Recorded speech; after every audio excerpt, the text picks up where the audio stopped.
Hello, dear listeners. Thank you so much for being here. Today, I'm going to open up and share something very personal and meaningful, my journey to becoming fluent in English. It's been a road full of ups and downs, fears, and victories, and I hope my story will inspire you if you're also on this path. So, let's begin. My journey to be fluent in English. When I think about how far I've come in learning English, I feel a mix of pride, gratitude, and reflection. It wasn't an easy journey, and it's still going, but it's one of the most rewarding things I've ever done. I didn't grow up in an English-speaking environment. English wasn't the language of everyday conversation around me. It was a school subject, something we had to pass in exams. I memorized rules and vocabulary, wrote answers for marks, and often felt lost when it came to real-life communication. I could read a little and write a few sentences, but when it came to listening or speaking, I froze. I remember the exact moment I realized how important English could be in my life. I was watching a documentary where people from different countries were sharing their stories, and they were all doing it in English. It wasn't just a language, it was a bridge that connected cultures, people, and knowledge. And I wanted to cross that bridge. But at first, I was scared. I was afraid of speaking out loud, afraid of mispronouncing words, afraid of being laughed at. I remember trying to speak English in class once, and a few classmates giggled.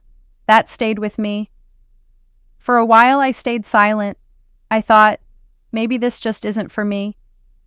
But then I asked myself, why should I give up on something just because I'm not good at it yet? That one question changed everything. So I started again, this time slowly and privately. I began by watching English cartoons and simple shows with subtitles. At first, I had no idea what they were saying, but I didn't stop. I paused, rewound, wrote down words I didn't know. I began to listen, not just hear, and I started picking up words and expressions. I'd repeat phrases out loud, mimicking the tone and rhythm.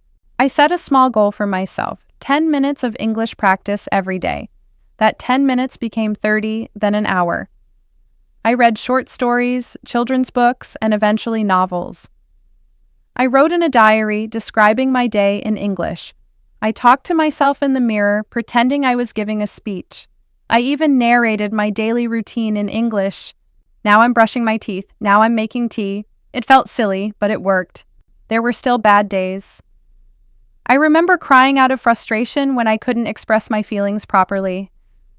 Sometimes I doubted myself and thought I was wasting my time, but every time I felt like quitting, I reminded myself why I started. I wanted freedom, the freedom to communicate, to understand the world, to be understood. Eventually, I took a big step. I joined online speaking clubs and forums. Talking with real people in English was terrifying at first. My heart would beat fast, I would forget simple words, but I kept going. I told people, please correct me if I make a mistake. And guess what? Most people were kind. They didn't laugh, they helped. That gave me courage. Over time, I noticed something incredible. I was no longer translating in my head. I was thinking in English. I was understanding jokes, idioms, emotions. I was writing more fluently. I even started helping others who were just beginning.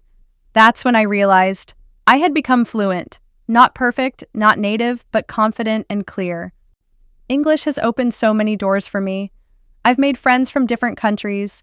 I've learned from videos, books, and podcasts I couldn't access before. I've improved my career prospects. Most importantly, I've found my voice. So, to anyone out there who feels like they're struggling, I see you. I've been you. Please don't give up. Speak, even if you're scared. Write, even if it's full of mistakes. Listen, even if you don't understand it all. Read, even if it's slow.